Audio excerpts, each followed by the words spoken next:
To enroll in the Clean Water for Carolina Kids program, you'll need to attend a webinar to receive your enrollment PIN. Shown here is a copy of the email we sent with an invitation to this webinar. Once you receive your enrollment PIN, go to our webpage at www.cleanwaterforcarolinakids.org and click the blue Enroll Now button to begin your enrollment. Next, click on Child Care Center. Then enter your 6-digit enrollment PIN to continue. This PIN is shared at the end of the pre-enrollment webinar. Here you can search for your child care center.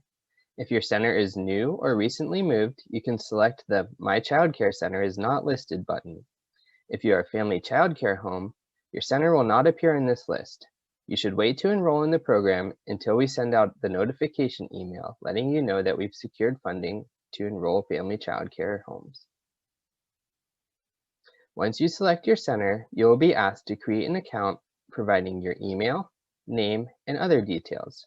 You'll use this account to enroll in the program, view your results, and list mitigation efforts. Once logged into the site, we'll ask you to fill out a brief enrollment survey. This will help us create your mail-out test kit. We will start with some basic building information. Your answers to these questions can help us identify sources of lead in your water if we find any. First, we ask what type of child care center is this? Choose the option that best describes your center. Next, we ask for the year your center moved into the building and when the building was built. If you are unsure, give us your best estimate. If any renovations were made to the building, information about the wastewater or sewage system in your building, who owns your building, and finally, we ask you to list all classrooms in your building. This only covers classrooms that are occupied by your center and covered under your license. If you're a school, you don't need to list all classrooms in the school, just the ones under your license. Next, the sample collection survey will ask you to list all taps and sinks in your center that are used for cooking or drinking. We will use this information to determine how many sample bottles to send you. You should list all taps in your kitchen or cafeteria used for drinking or cooking. To add a tap or sink, click the Add Tap button on the left. If you have added too many taps, you can click the Remove button on the right. When you are satisfied with your answers, click Next. You should list all water fountains, even if they are currently closed because of COVID-19. If you don't have any water fountains, you do not need to add anything here. Just click Next. You should list any taps in the gym used for drinking or food prep. If you listed a fountain in the gym from the previous step, you do not need to list it here as well. You should list any taps that are used for drinking or food prep that are outside. Then we ask about each of the classrooms you told us about in the building information section. If there is a tap or sink in the classroom that is used for drinking or food prep, including formula mixing, you should list it here.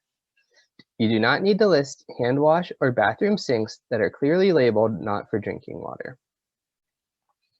Finally, we ask you to identify any additional taps that may not have been covered in the previous section, including bottled water, 5-gallon jugs, including collagen water, and any other water that is used for drinking or food prep. Carefully review your list of samples here. We will send you one bottle for each tap in this list.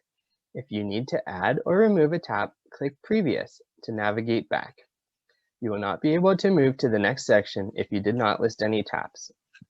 If everything looks good, click Continue to move on to the next section. The drinking water supply section will collect information about where your child care center gets its water. First, we'll ask if you are in public water supply. If so, we ask for the name of your water system. You can find this information on your most recent utility bill. Additionally, we ask if you use well water, and if so, if it is used for drinking or cooking. The student demographics section will review some of the basic demographic information for your center. This includes full-time and part-time student enrollment, the age group of children in each of your classrooms, how many children receive lunch or daycare financial assistance, and race or ethnicity information for your center. In the final survey, we will ask you about the water filters on your taps. If you did not list any taps that used water filters when you filled out the sample collection survey, you can move on. If you did list filters, we'll ask for the brand if you know it and how often they've been replaced.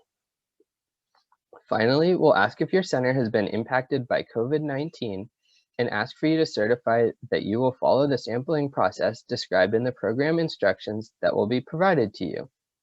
At this point, you've completed your enrollment survey.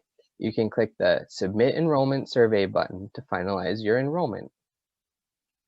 Once you've successfully completed your enrollment, you will receive an email letting you know your enrollment is complete. You can log in to see your center dashboard page, which will also show you that your enrollment is complete. If you did not get that email and don't see the dashboard, or you don't see the enrollment complete message in your dashboard, you'll need to log back in and click the Submit Again button after rectifying any errors in your enrollment survey. If you have another center to enroll, you can click the blue Enroll Another Center button to begin enrollment for that second center. You can use the same PIN number you used to enroll your first center.